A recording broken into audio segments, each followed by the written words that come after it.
performing magic for over 50 years. He's not that old.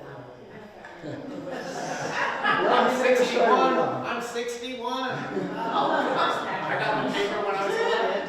It's 50 years, man. That's where it is.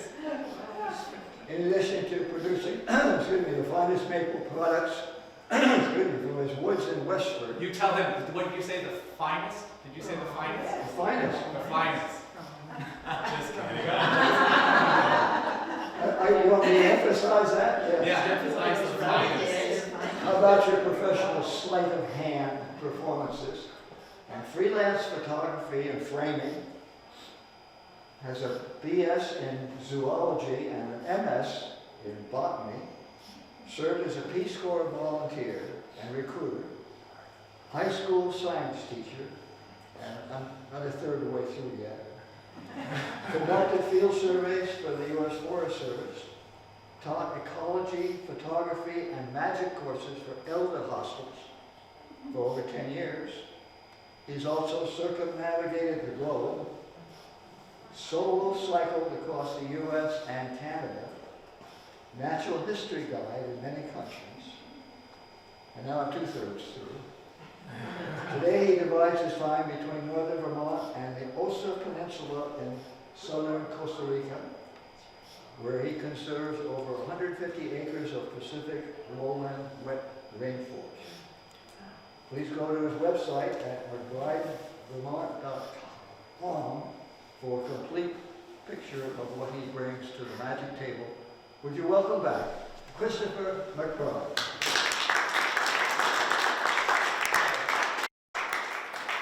Thanks, John. Is all that stuff true? I don't know. I mean, I guess it's true, but when you got to write stuff like that, you just got to, you don't have to include it all, but you might as well, right? Thanks for coming again. And I wasn't scheduled initially to be doing 2 of these this season. But John had asked me to do this because you had another. Who was the other man who was going to perform? Jason. Jason Barney was his name. Is he doing okay? He's spoken several times here. Yeah. He's doing okay. He went in for a colonoscopy and ended up, they discovered he had cancer. Yeah. It can happen, can't it? Yeah. Well, anyway, best wishes for him to recover, for sure.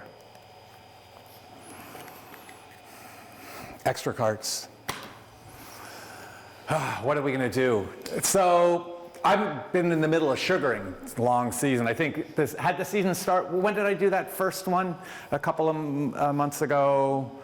Was it in February, early February? So it was the second or third week of Wednesday. So right at the first boil, I think my first boil this season. Sugaring's a big deal. I mean, it takes, even though I'm small, I'm just 3,000 taps, but I'm solo, and it's just a big deal. It's a lot of work, and you got to get ready. Every day of the year, even an operation that size, you deal with it every day, 365.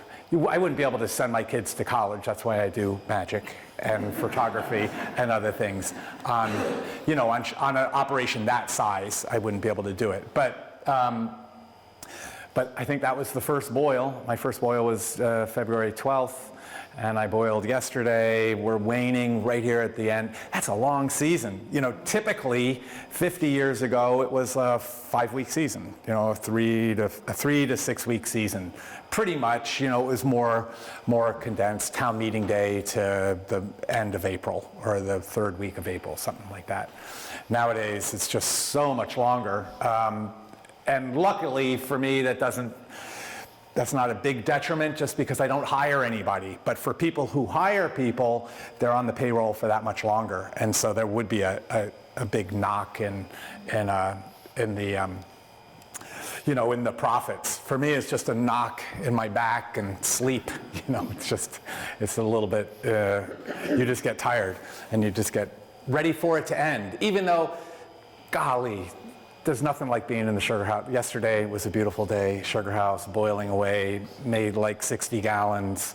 It's beautiful, it's just a nice Not a bad way to live a life around this neck of the woods. I really like it. Okay, so very good. Let's get on. I want to show you today classic plots. So some real classic things, really in the realm of card magic. I love card magic. I've done other kinds of magic, and I did. I got in the newspaper when I was 11 doing magic. I still have the write-up at home, a full hour-long show. I wasn't doing a lot of cards then, but they mentioned cards in my hands. And I had boxes, I had a rabbit, I had a dove, I had a lot of other things. But in my early 20s, or my late teens, early 20s, is when I made that switch to cards. Because cards are everything. They're the fundamental aspects of magic. All of the principles are there. Everything can be conveyed magically with a deck of cards. They're inexpensive. They're common, you can find them anywhere, and you don't need special apparatus to use them. And it sort of goes back to the old classic days of magic of just using sleight of hand with regular apparatus. So I want to take you through some of the things that I think are really neat, some of the classic principles and the classic types of card magic that's out there, that's worthwhile to study on my side, and then worthwhile to show because they're classics for reasons. Okay, so one thing that's true for sure is that I do not use gimmick cards. You don't have to. It's just not what I do. It's just not part of the repertoire. It doesn't have to be. I do classic, impromptu, sleight of hand card magic. Nothing the matter with gimmick cards, and if you know how to use them, you can use them. The biggest magical aspect of using gimmick cards is making them look like they're not gimmicked, which you can do pretty easily these days. But in my book, every trick, in a lot of people's book, every single trick that's out there can be accomplished with regular cards.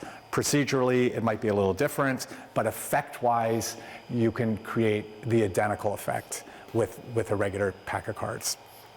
So I just opened this pack here. And I'm a little tilted. Now that's kind of a flaw there, isn't it? You don't see that much. That was left over from the in the card case. I use bicycle cards just because bicycle cards are usually you don't have that good quality control. All that stuff isn't put in there. Will you name a card? Just name one. One you like. It doesn't. Which one? Ace of Hearts. The Ace of Hearts. Now, why the Ace of Hearts? Ace of Hearts. Watch.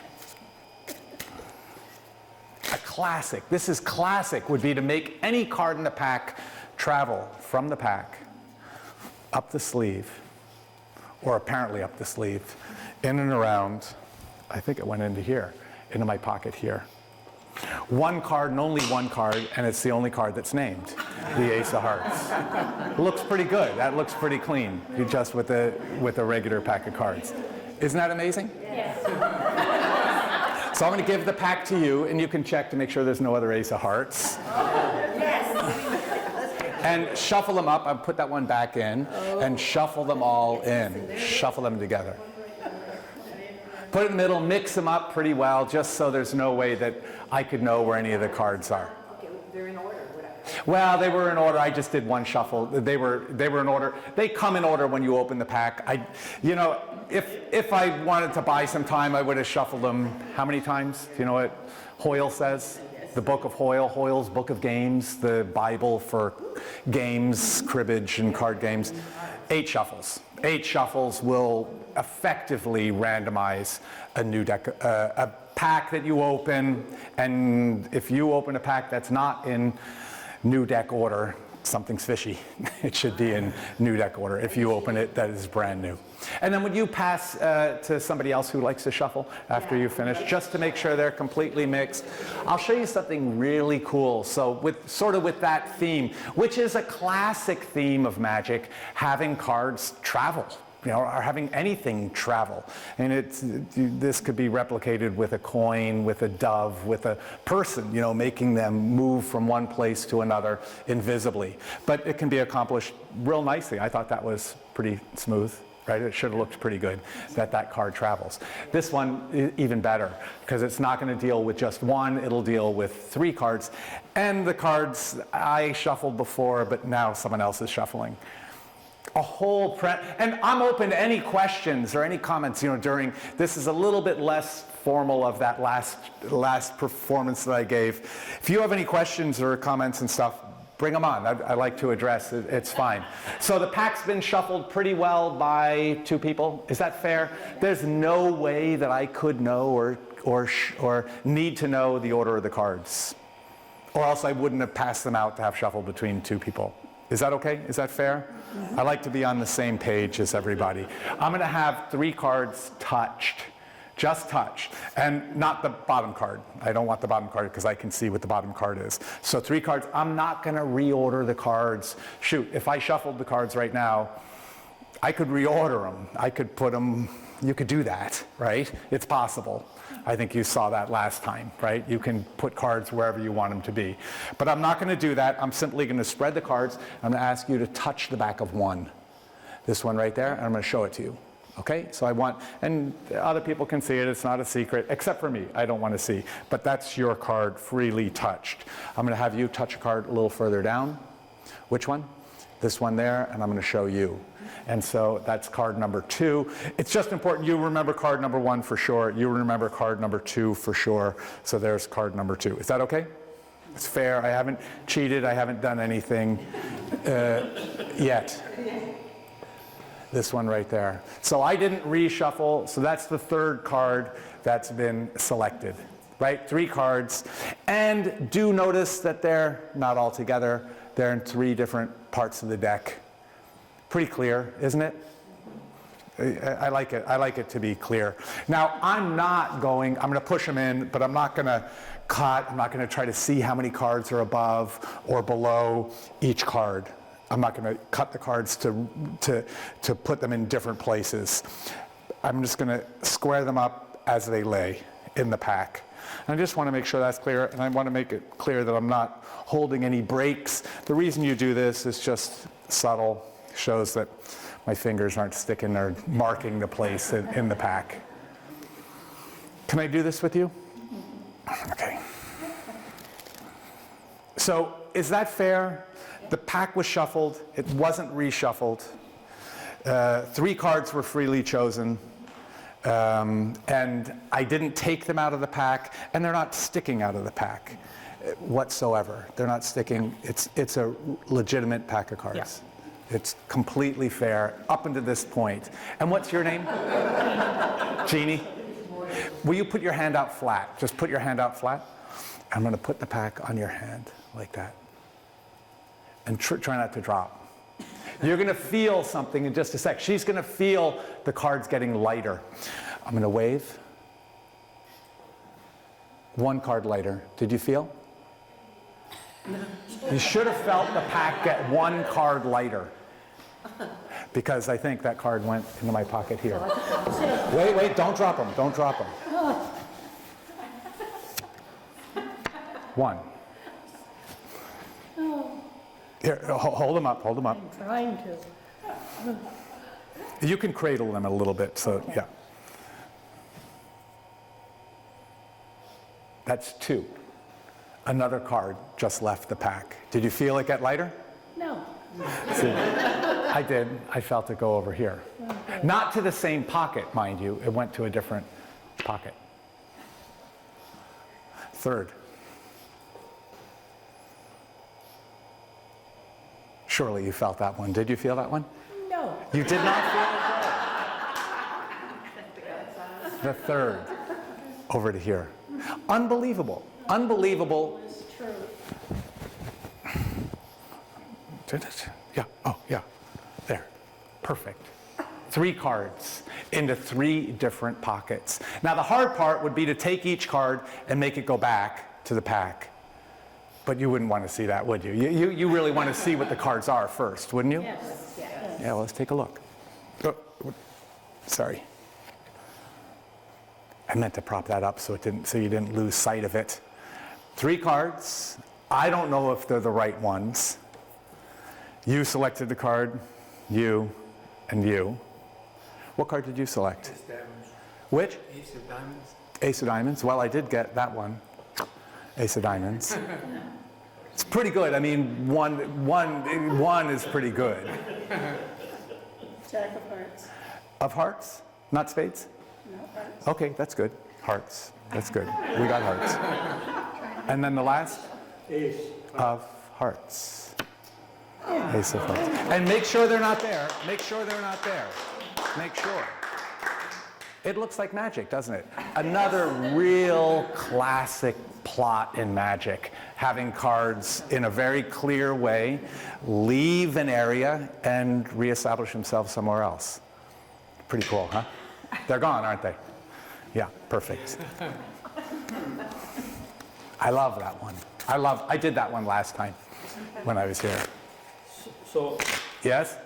so you have to have taken those cards out previously. Well, I couldn't have taken them out previously. No. I took them out at the moment. Previously, no. Or if I would have taken them previously, then we'd have duplicates, right?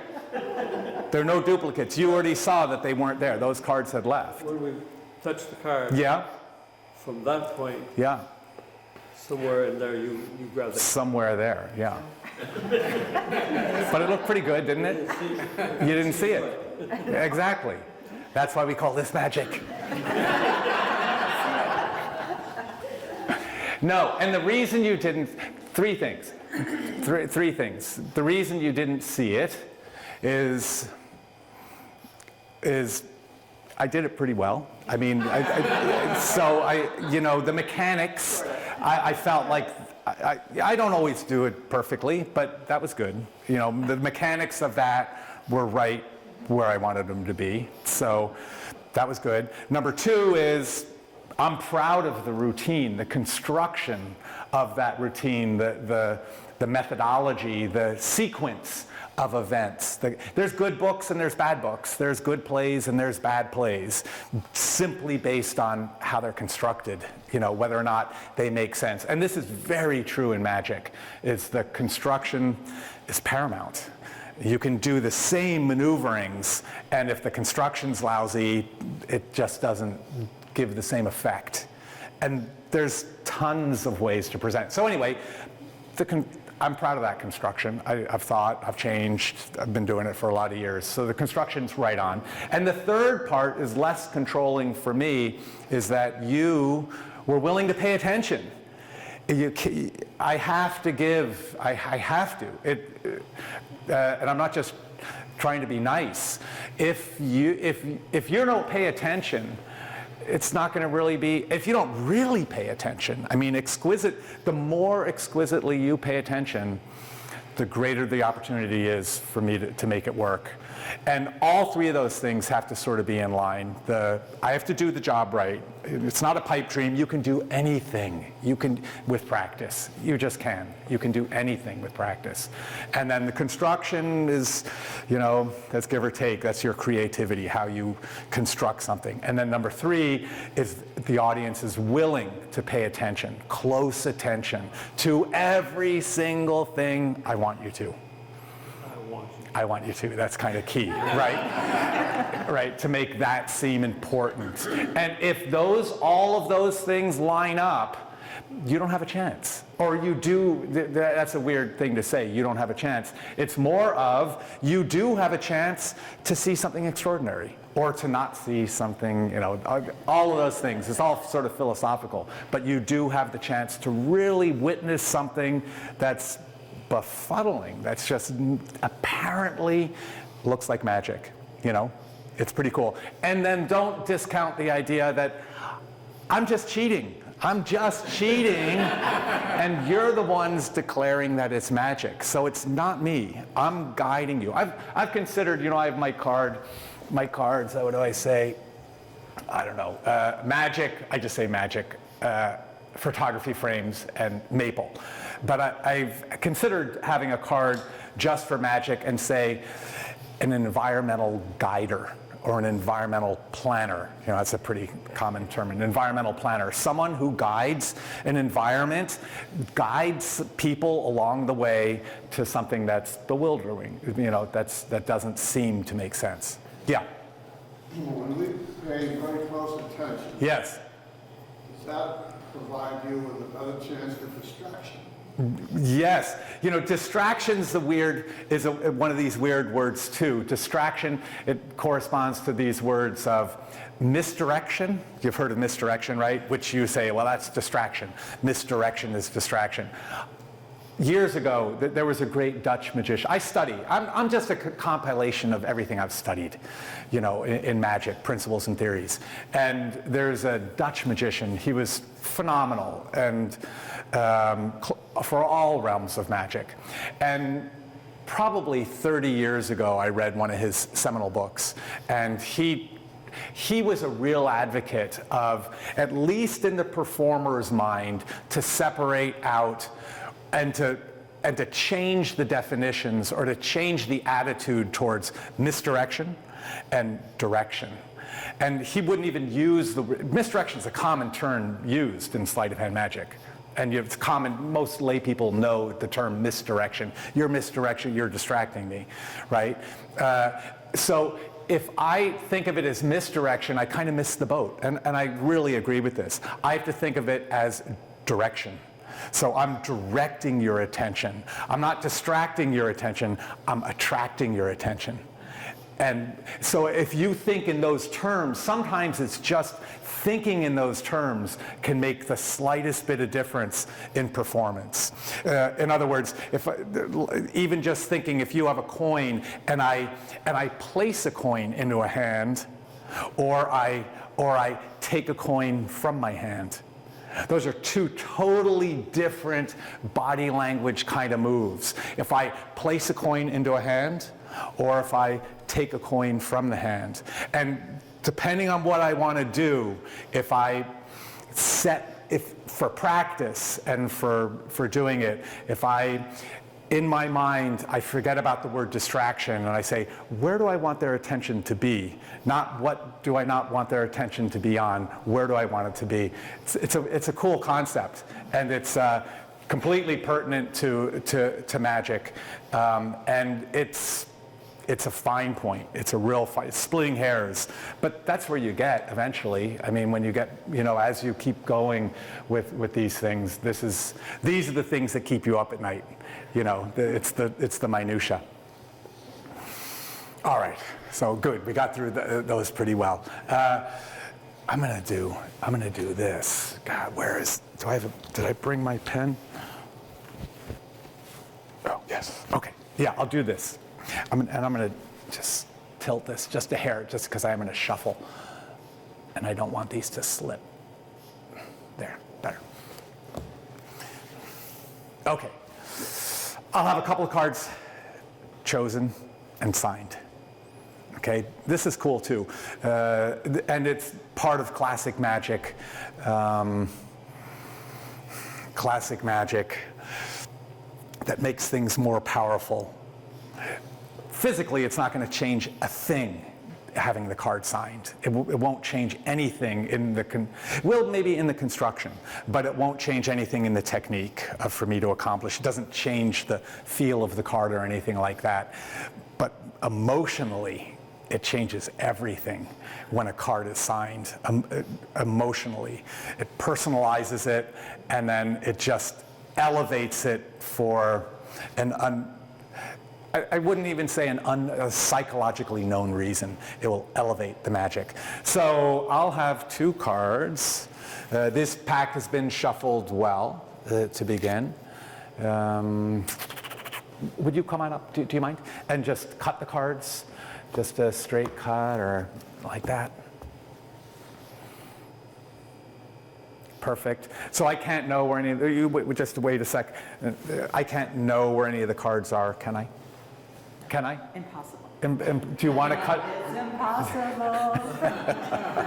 Oh, you're just teasing. Now, Do you want to do it again?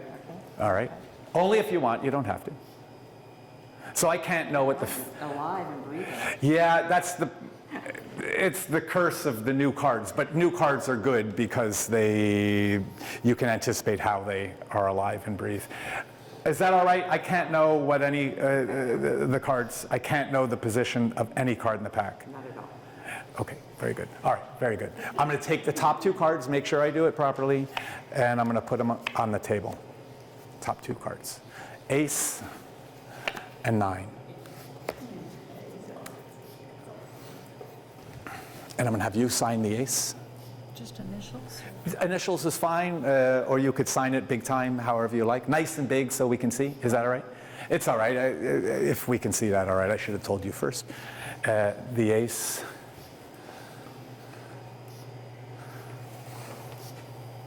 And the 9. Nice and big right across, yeah, in the middle so we can see it. Watch this. This is so cool. This is so cool. Simply because it's signed. It's signed. It really should elevate the magic.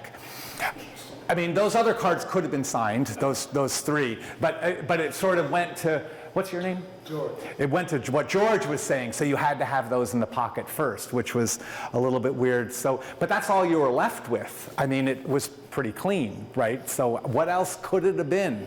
But with the signed cards, he might not have said that, would he have? They couldn't have been because they were signed and put into the pack, right? So it would be, magic is all distilled down to what an audience is left with. What do you have to hold on to grasp, to create that final impression? And as a magician, shoot, we're just trying to eliminate those things, to as many as we can to make it, worthwhile for you to be able to appreciate. Ace and the 9, both are signed, and they were freely chosen. There's no way I could have controlled that choice, right? And it's pretty fair. I'm gonna take 3 cards. I think I did this one last time too, but it didn't really work out. It doesn't work out. So I'm gonna give it another try. I'm gonna use. Did you know it didn't work out? Did you know? Yeah, you might have known. Yeah. I'm going to use blue cards, 3 of them. 3 blue cards from a blue deck, 3 blue jokers. And I use the blue just so we can have contrasting backs of the reds. So we have red cards with contrasting backs. I'll try to hold it up so you can see it pretty well. Is that all right? Watch. 3 blue back jokers. 2 signed, freely chosen cards. The ace. I'm going to place the ace face down amongst the jokers. And I haven't cheated. We really have 1, 2, 3, and 4 jokers. 3 jokers and one red card. Do the same with the 9. Put it in, warm up the jokers, count them out, just so you know, I'm not cheating by having any extra cards or anything like that, and removing the ace. Watch. All right, I'm gonna take the ace, and I'm gonna remove it from the table right here. 100, can everyone see that it's not there? It's not just a mirage, it's definitely not there. It's fair? I haven't done anything sneaky yet, right?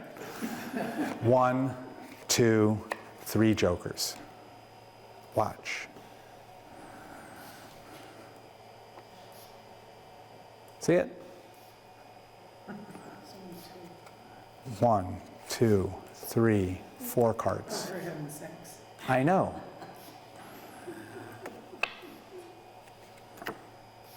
The 9. Because it's not here. Can you see that? Can you see that it's not there? Let's take the ace. Watch close. 1, 2, 3, 4. Watch. Listen, listen. You hear it? Snack.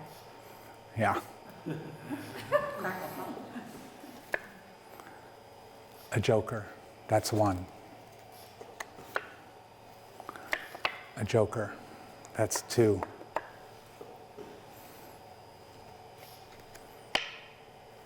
And a joker, that's 3. Oh.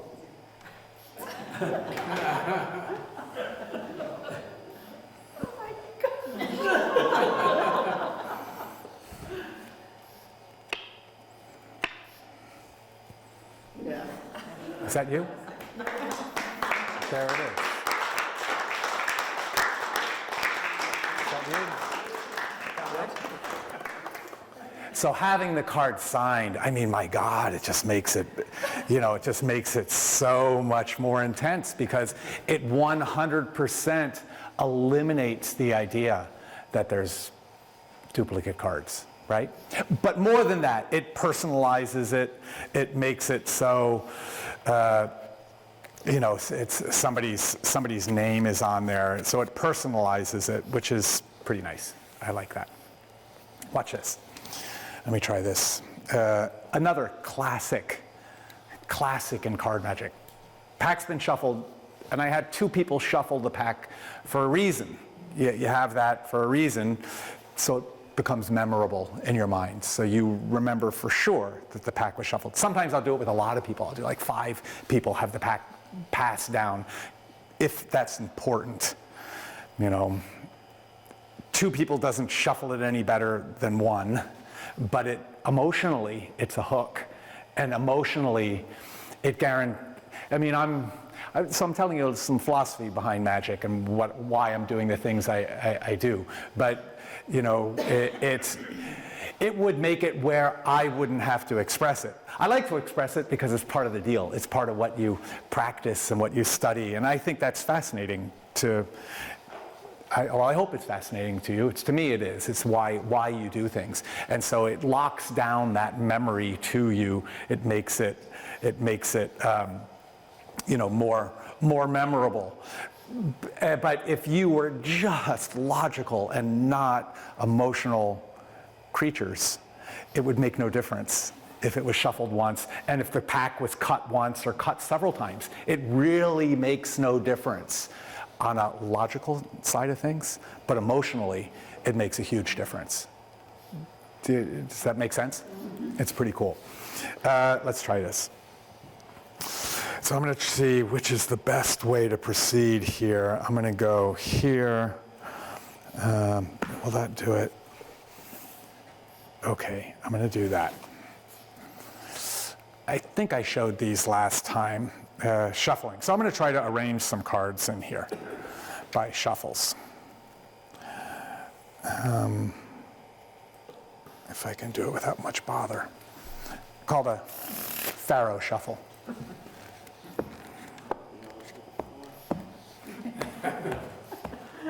F-A-R-O.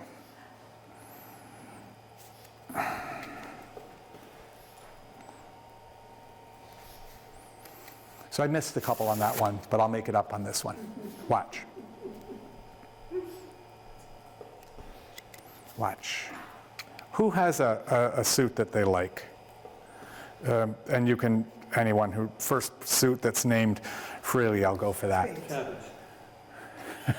Cabbage suit. What do you mean? I'll by say it's soup. Suit. Oh, you thought I said a vegetable. Yeah. Oh. Spades. Spades. Spades. Watch. Spades. We'll go for a king.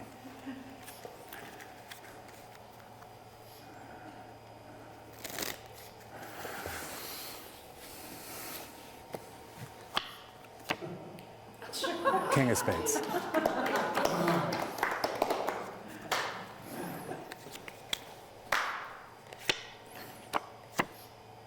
Queen of spades.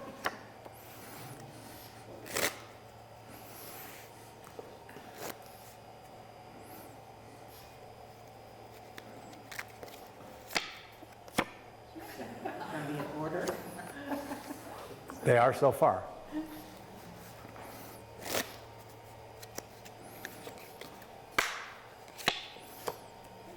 10, 9.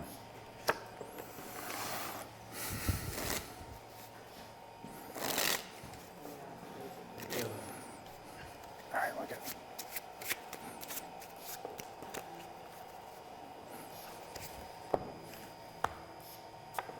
8.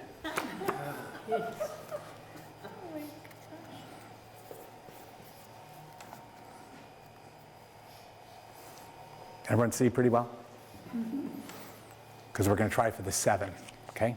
7.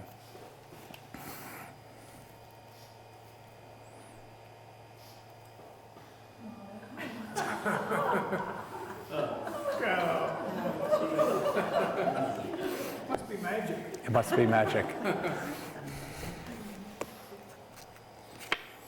6.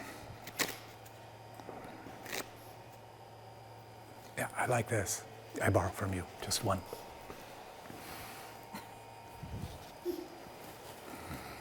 That's a fiver.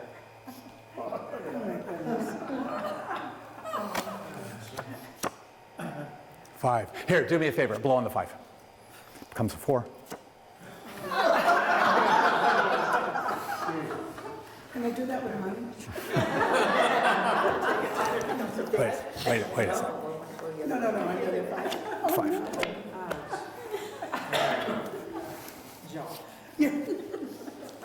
3, 2, ace. Okay, in order. Thank you. From a shuffled deck. Let's try this. Yeah, it's bewildering. But that's the cool thing, is that it's all doable. This is just manipulation, and this is classic. To be able to find from a shuffled deck cards. And, you know, we can go for the hearts next.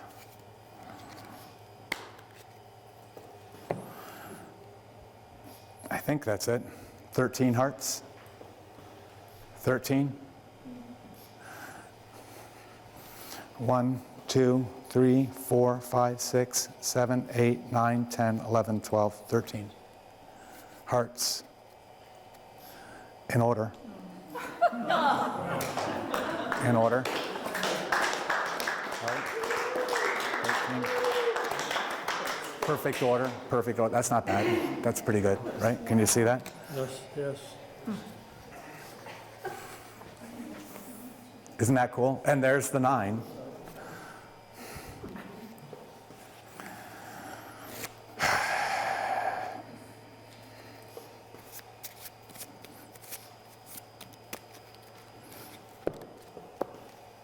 Alternating.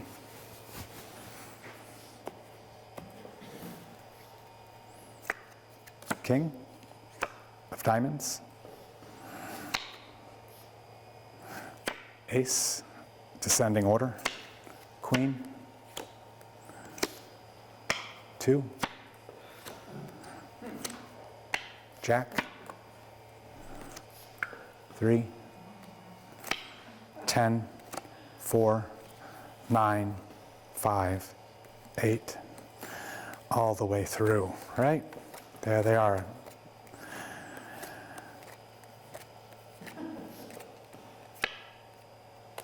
In order. Is that right? Are they in order? I think they are. Pretty good. A rearrangement of the deck, one of the classic things in Magic, you know, to try to do that. You know, it's almost like an exercise. Get a pack shuffled and rearrange it, and as most of the time as efficiently as you can, right? Most of the time, because, you know, does every action matter? Yeah, of course, doesn't it? It should. Every action should matter in everything in any theater for sure, and certainly in magic. And when you can make, in magic, there's certainly in a case of a trick like this where you get ahead of the game, right? So you can be planning several cards down the road, which is pretty cool, but that means that your action now has to help to prepare for that. And if you can utilize a single action to do multiple things, it can get you there. All right, very good. Let's try this.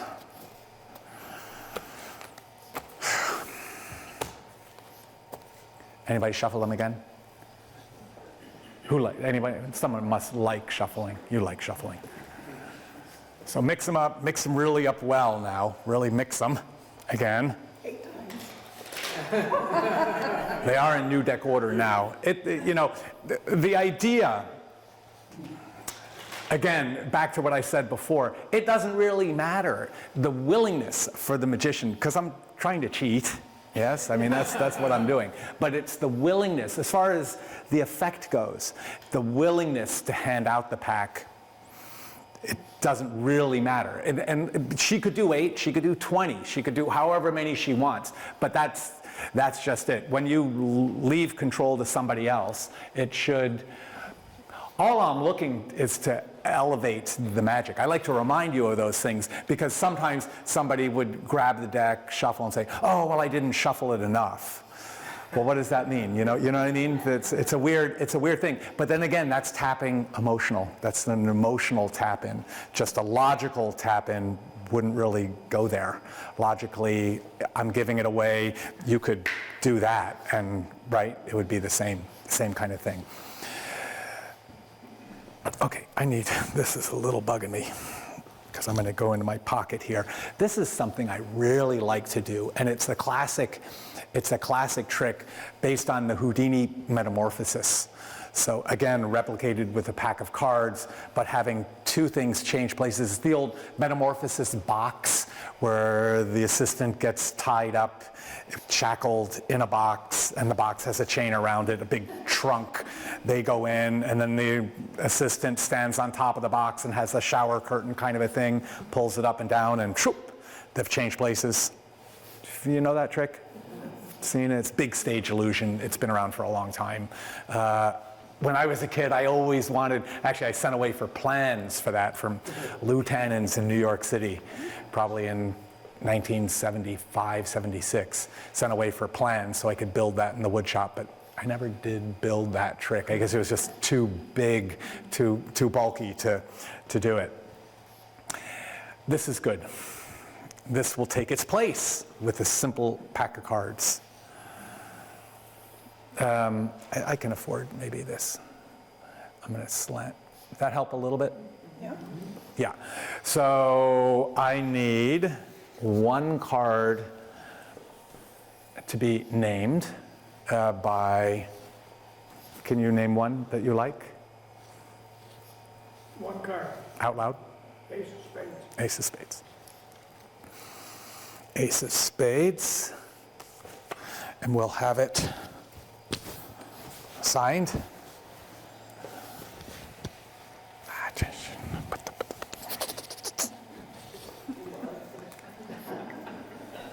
Made that disappear.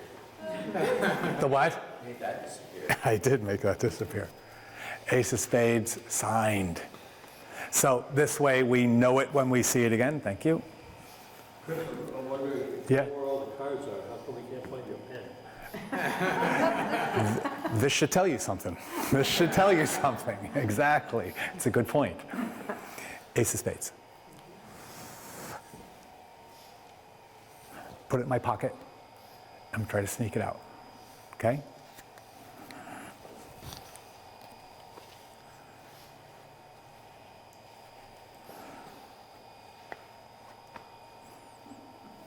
Fair, so far.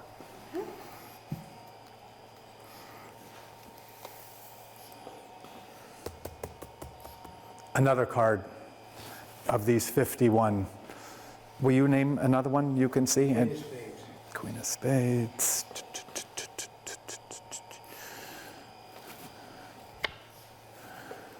Signed. Queen of Spades is going to be signed.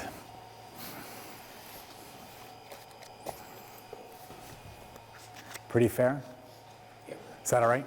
Can I put the pack there just so I can't go anywhere near it? Thank you. Queen of Spades.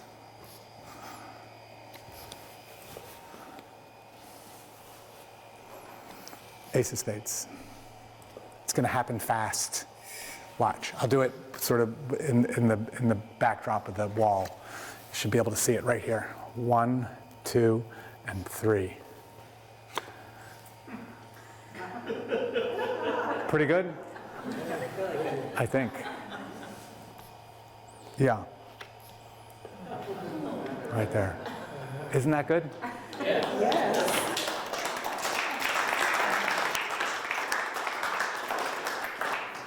I love that one too. That one's a little bit more suited for just an absolute close-up environment, but I think it went all right in a larger. You know, we divide these things up as far as a lot of magic goes into close-up. You know, 5, 10 people around a table, very close, to parlor. This would be intermediary, or a stage. And not all magic goes to all of it, but it can. So I'm drawing a cheat here. Where are we on time? About 12 till. 12 minutes. 12 till, okay, perfect. I guess this is one I was just sort of reading up on before I came here, because I don't do a lot of math-based things, but I figure if I'm talking about some of the classics in magic, I'll present it. A math-based trick. Pretty strong. Now, I'm always if I perform a lot. I do 120 shows a year. I do once a week down at Foam Brewers in Burlington, which is really, it's pretty good. I like it. It gives me a chance to sort of work on stuff and improve stuff and keep up the chops. The rest of the things that I do are private. That's the only public show I do once a week. But what was I going to say about that? Oh, I always challenge people or ask people always ask me, just show me one trick. Everyone wants to know how a trick is done. And I just really can't, it's just not the same. None of my tricks are single move. It's not really. You've been, hopefully, in the best world, if I'm good, you've been conditioned the moment you walk through the door and without that conditioning, without all that kind of stuff, little tiny bits of business, it could be a good trick, but it's just not the same. So in other words, there's not just like one move. I could just summarize it and say, well, this is how it's done. A lot of times a math trick can be that way. But everyone figures there's just a single maneuver that makes these tricks work. And it's not. There's a lot of little bits of business. And I know you intelligent people know that. They just don't really think about it. I know you have to know that. It's little bits of business, from body language to eye contact to what I say to everything I do, let alone the physical nature of the sleight of hand. But I always will show somebody and embrace it. If someone shows me a trick, and I'll offer whatever I can to make it better. So a lot of people show me mathematical-based tricks. The 3 piles of 7, and then you get to be a card gets to be a certain number, the way they're arranged. I don't know, the 21 card trick, it's classic. A couple other just strictly math-based tricks. And the biggest thing about a math-based trick, to make it a good trick, is to make it look like it's not math-based. That's the magic of it. Otherwise, it's just a puzzle. It's just a puzzle. Like, well, how does that work? It's more puzzling than actually magical. And I think there is a difference between the two, between a puzzle and a magical effect. And base tricks can be quite magical.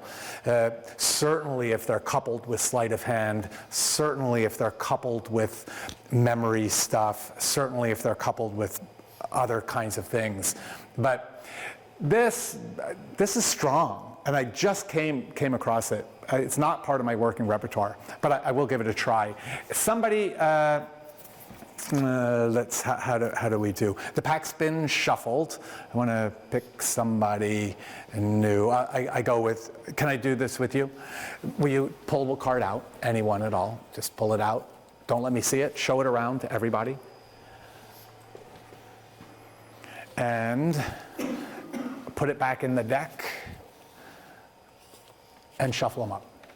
So about as fair as you can get, right? Having freely card anyone selected, put back in, and I'm not shuffling. If I was shuffling, I could try to feel and I could control, I could put it where I wanted it to be. But out of my control, being shuffled over there, there's no way I could know what the card is, and it's true, or where it is. But mathematically, it should turn out. Watch this. This is cool. Oh, I should say, take out, take out any 10 cards, just make sure your card is there. So any 10 cards, and hand them to me. So we'll have 10 cards out of the deck, and just make sure yours is there, but don't give me any indication as to which one is yours. So like, mask it, take it out in the middle or something. It doesn't matter. Just make sure there's no way that it sticks out so I can know what your card is. So she's taking 9 other cards plus her card that she selected. Okay? Is that fair? I'm slow, but That's okay. That's okay. That's no problem. I want to get them mixed up. Yeah, perfect. Perfect. You're getting 10 or 11 cards? Should get 10 total. 10 cards, okay. 10 total. Okay? Yeah, check to make sure. 8, 9, 10. Okay, perfect. And your card is there. I'm going to leave the pack with you. Is that all right? Okay. So 10 cards. Her card is there. So there's no way that I could know where her card is, what her card is in the pack, right? There's no way that I could know. And 10. So 1, 2, 3, 4, 5, 6, 7, 8, 9, 10.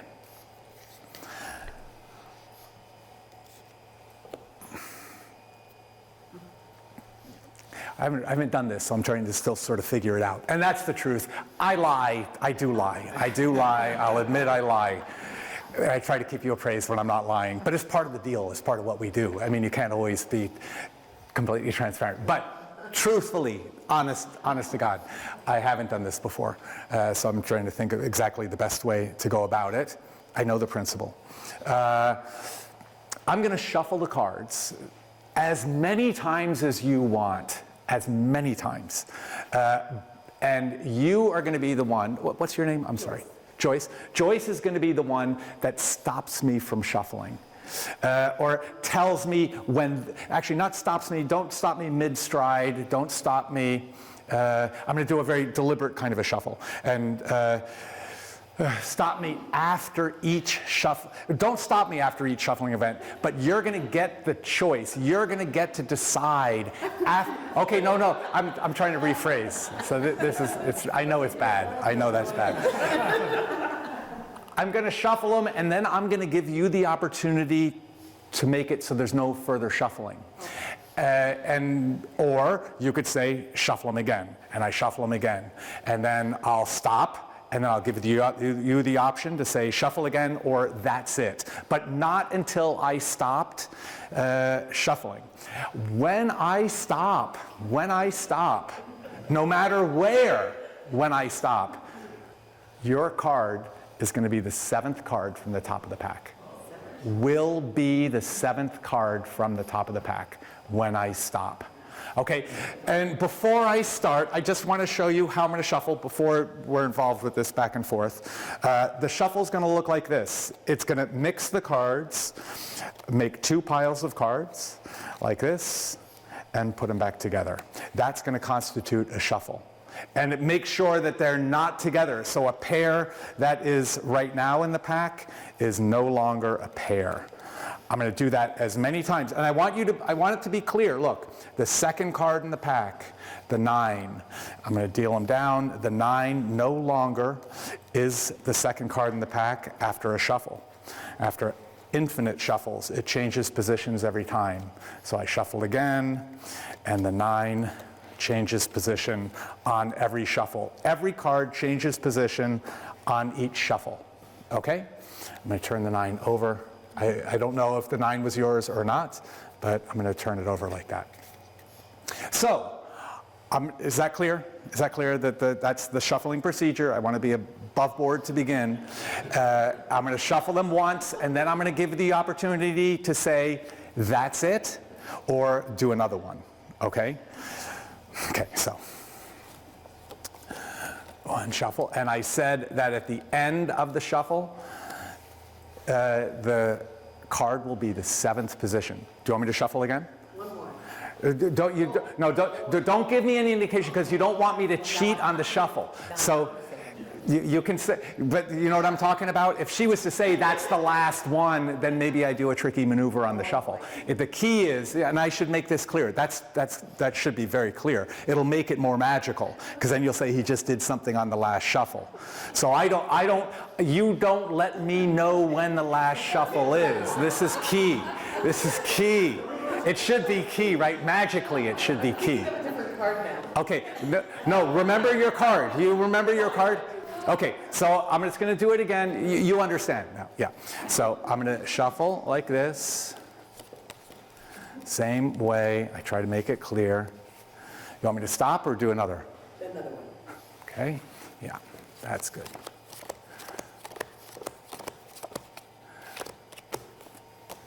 Stop or do another?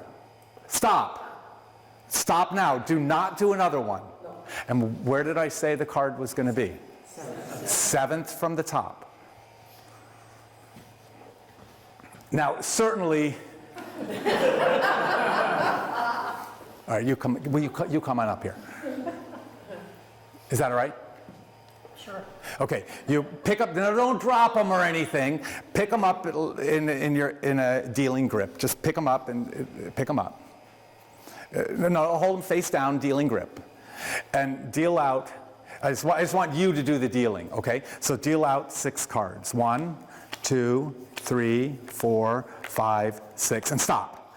Is that card the 7th? Was that the 7th card? Put it face down right here. Okay, she did it, not me, right? That is the and that's the 8th, the 9th, and the 10th, right? True.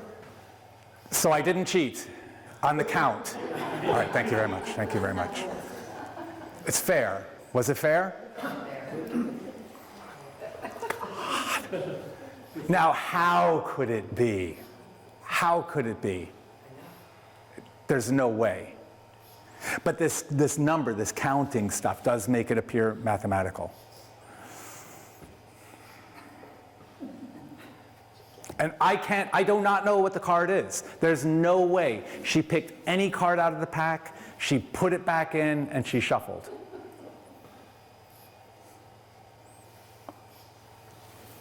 Is this the card, the 7th? I'm being clear, I'm being honest, I'm being fair. All right, for the first time, will you name your card out loud? 7 of hearts. That's it. 7 of hearts.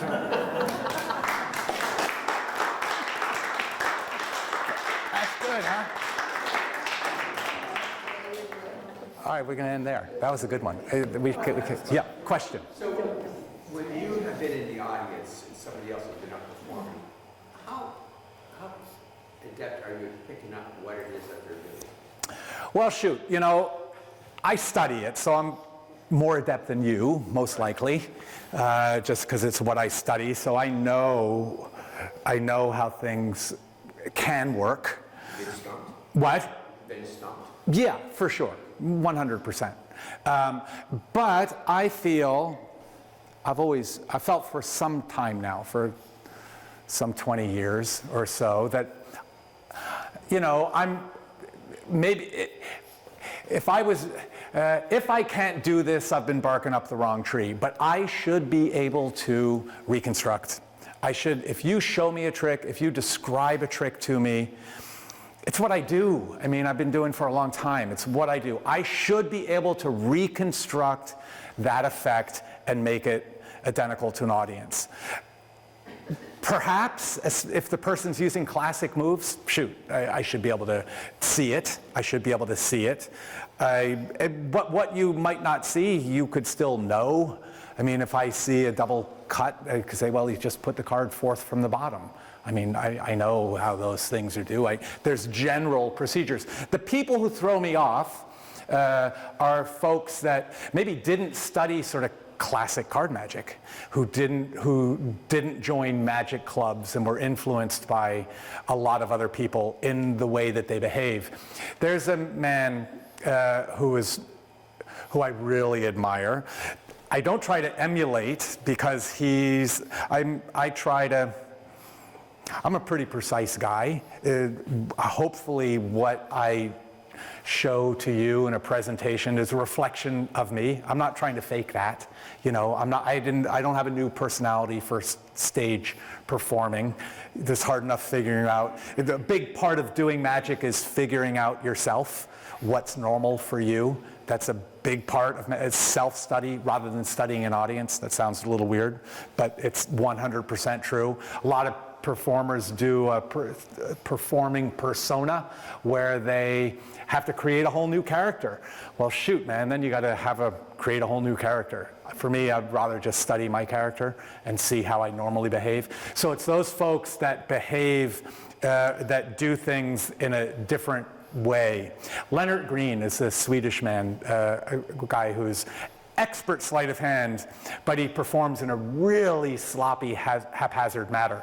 And I think I don't think he changes his persona. I don't know him personally. I do know some great magicians personally, but I don't know him. But I've been thrown off by him just because he doesn't do a browy double undercut. He doesn't do a classic palm. He doesn't do, the classic way of doing a double turnover. Things like that. You know, these are written in the text. There's classic ways of doing things. And that's why people ask me, and I like that. I like studying the classes. I come up with a lot of my own stuff, like name a card. This is something, but it's not a new effect. Name a card, anyone you like. It doesn't matter. 7 of clubs. Which one? 7 of clubs. You didn't take it out. It wasn't. It should still be in there.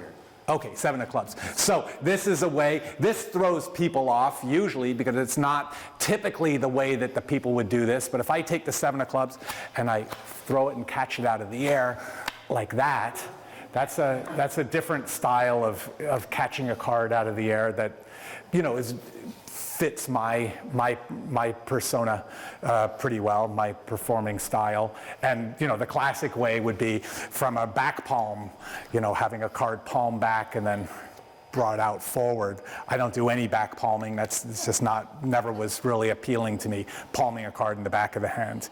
More stage manipulation style of magic. I do a different style. Yeah?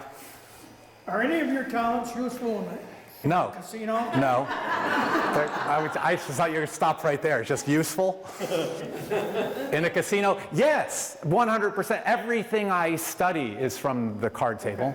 That's classic sleight-of-hand card magic. It's all from the gaming table. That's why classic hand became a thing, because it eliminated residual evidence. It eliminated things that propelled cards into your hands. It eliminated marked cards. It eliminated duplicate packs. It eliminated nicked or mixed cards that you could get caught with. So once the sleight's over, it's done. You're clean, in other words, right? So you're clean. There's a lot in the gambling world, there was a lot of stuff that left you dirty. If someone patted you down and you had another redback cards in your pocket, you get shot, maybe. I don't know. But if you could manipulate the cards with sleight of hand, someone could accuse you, but they couldn't prove it. So everything I study is from the gaming table for poker players.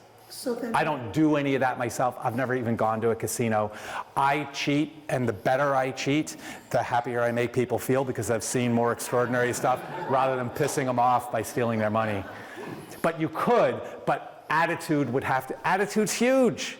It's a big part of this. It's a big part, just my body language, my attitude. And this is all well suited for entertainment, but I'd have to change it. And that'd be something that I don't have a lot of practice with, how I would change the attitude to get away in a gaming situation where I'm stealing people's money. It's a great question people ask a lot. Yeah, I'm sorry. Well, I think you answered my question. So people who work at casinos, would they be trained to recognize somebody Yeah, who might but they, manipulate? for sure, for sure, they'd be trained to do that. But they also, people ask, I thought you were going to ask if those folks cheat themselves. There's no need. The odds are, in a casino, the odds are so out of your favor that if they cheat, it really doesn't do anything. So the casino bosses aren't cheating. People do, I don't think. I mean, I'm not an expert, but I do know that. And they should be able to recognize. You don't really handle cards in a casino. Where my skill could lie of putting cards where they need to be would be in an informal game. 100 years ago on a train, and all that kind of, where you're playing with $1,000 on the table and it's informal and people are passing the cards around. Casino, this is mathematical and this is done quite beforehand. It's all worked out to simple. It's not calculus, it's not higher math, it's just simple arithmetic that people can keep track of. Not actually necessarily cards, but odds. Keeping track of odds, and you got to lose money to make money, and there's plenty of money that's lost. If the odds are 52% in your favor, you're all in, and if you go all in for 5 years, you'll come out ahead, but you could lose big cash on any given night. Would you be willing to go for 52% or whatever percent? Probably even less than that, as far as odds go, where people will strike. So there are mathematical, have you ever read the book Rounders? Rounders is a great book that describes that whole MIT plot that, went and took down casinos due to odds. Yeah. Totally unrelated to magic Yeah. in some ways. When you did teaching with kids, Yeah. did you incorporate that in any of your teaching? Oh yeah, bribe. They liked, the kids liked me pretty well, and they liked the magic. So it's like, if you goddamn, I'll show you one trick at the end of the class. I don't know, kind of thing. I taught science, and I taught, so as a way for folks to get to know me. Cards, like anything, it's just a vehicle.